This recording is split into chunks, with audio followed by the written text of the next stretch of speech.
So this last Sunday, we talked about what may be one of the most misquoted, most abused, but possibly best known scriptures in the Bible.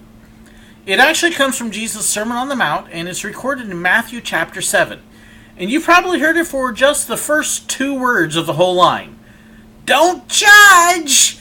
And you hear this said quite a lot, especially when it comes to people who are doing something that they know other people won't approve of, or maybe they don't even approve of themselves, or they feel guilty about, and so they throw this out to kind of steer people off.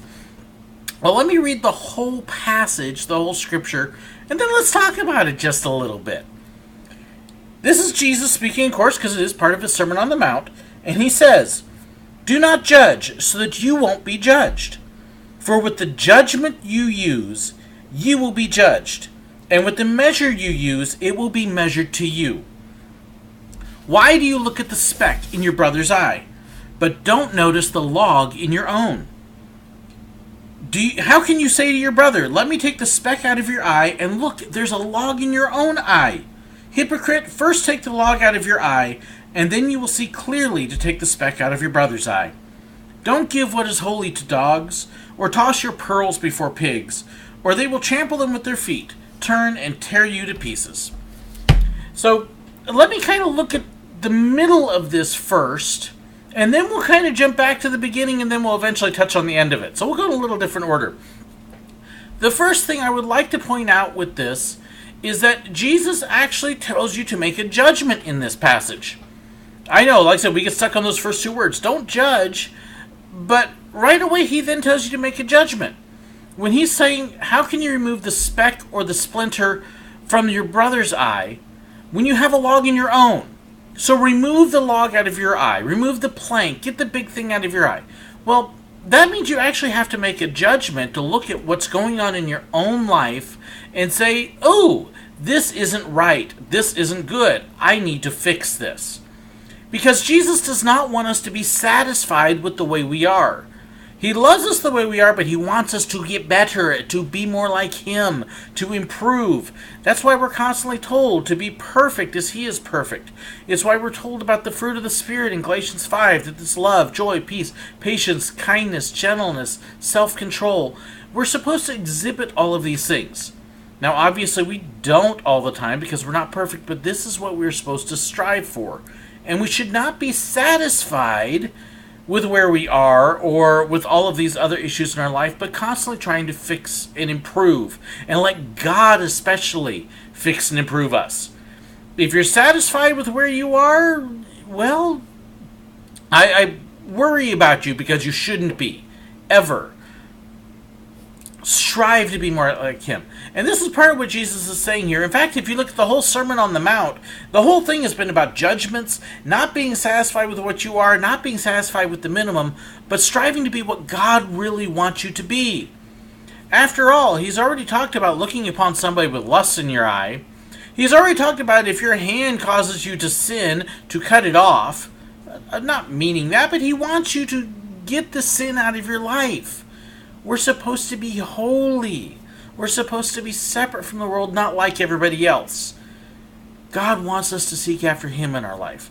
So the very first thing we're supposed to be doing is looking at ourselves critically. We're supposed to be looking at, is what we are and how we treat other people and the way we live the way we're supposed to? And if not, we kind of need to get that out of our life and get it out of the way so that God can work on us.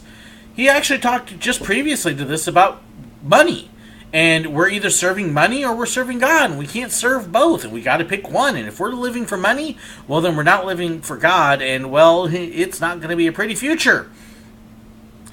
So what do we have in our own lives that we need to work on, to eliminate, to be more like him? That's the first key to this. Then he actually, let's go back, and we're not going to quite look at the first line, but the second one that says, for the same way that you judge others, you will be judged. The same measurement that you use, it will be measured back to you. So that means we really kind of need to look at the way that we approach other people, the way we talk to other people. Here's a reality. People, when they're doing something wrong, usually know it. They don't need to be told. They're pretty much aware of that. When I was living out in the world and I was dealing with alcohol and other stuff, I knew I wasn't supposed to be doing it. I knew it wasn't right. I didn't need to have somebody come tell me, because if they were telling me, hey, you shouldn't be doing that, my natural response was, real mature, but that's what it was. You don't tell me what to do. So we have to get to a position where we can. Well, that's not going to happen just by telling people what to do. They're going to tune you out, turn you off, and for good reason, because there isn't a caring there. So the first thing you really need to do is establish a relationship. If you look at the way Jesus talked to the sinners, let's look at the Apostle Matthew as an example. Matthew was a tax collector. Matthew was regarded as a treasonous traitor to the Jewish people. He was not liked by most people. So who did he hang around with? Well, the outcast people they didn't like. He's the tax collector. He has to get money. So he probably has a couple thugs that are friends of his who would go around and routinely collect for him in a not so nice manner. And then, of course, he's spending money on stuff he shouldn't. So this group of people that Matthew hangs around with is not the nicest group of people. And yet when Jesus calls him, he immediately says, I'm going to have dinner with you tonight. And he goes and has dinner with this group of people that the religious leaders are going, oh, how can you eat with them? Well, that was exactly Jesus' point, is he went to eat with them to establish a relationship, to establish communication, to establish the fact that he cared about them.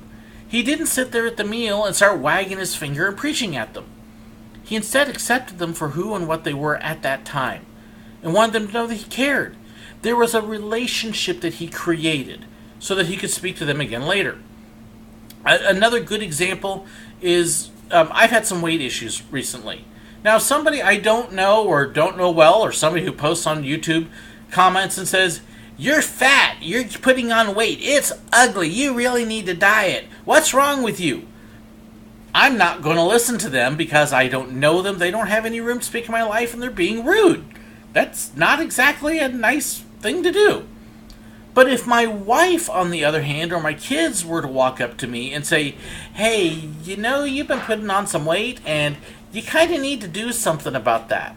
Well, I'm going to listen there because there's a relationship and I know that they care and I know that they love me, and that's where it comes from. Jesus does the same thing, and when you've got that kind of relationship, then when you're speaking to somebody about something wrong in their life, it comes out of care and concern, and they know that. You're not being judgmental, but you're doing it because you love them. That's what Jesus is saying, is don't judge lest you be judged. He's saying, look at people you care about who know you and know that you care, and that you're striving for what's best for them as well as for you. It's not that you're just wagging your finger at them, but you want what's good. So that is what we're actually supposed to do. Help other people, make sure they know that we're there to help. Build a relationship first. If you don't have a relationship, don't be wagging your finger and preaching at them. Show them you love them the first. So what's this last little bit here about don't throw your pearls before the swine, and the other part about don't give what is holy to dogs? Well, basically what Jesus is saying is don't sit there and waste your time, your breath, and your argument with people who aren't going to listen to you. If somebody isn't going to listen to you, why are you wasting your time, your effort, your energy, and theirs as well to create a discussion that nobody wants to hear? It's one of the reasons why you don't sit there and argue the Bible with somebody who doesn't believe it. They're not going to listen to you. It's just going to stir up bad feelings. What's the point? Build the relationship first. Let it come out of love and understanding of each other, and then you can actually build upon that. Otherwise, you may as well just go bang a hammer on a gong, because that's about as effective as you're going to be. You're just going to annoy them. They're not going to listen to you. They're going to get mad at you. They're going to hate you, and you're going to hate them, and it's just a waste of time and energy. Don't do it. Love on people first. Establish the relationships. Let them be able to speak in your life, because if it's somebody that you can't let them speak to you and correct you, well, you probably shouldn't be correcting them either, because it should be able to go both ways. And when you've done that, then you'll know that you're really at the spot where Jesus wants you to be. It's all about the attitude and relationships. Don't be a judgmental, condemning jerk, but be a loving person. Thanks so much, and God bless.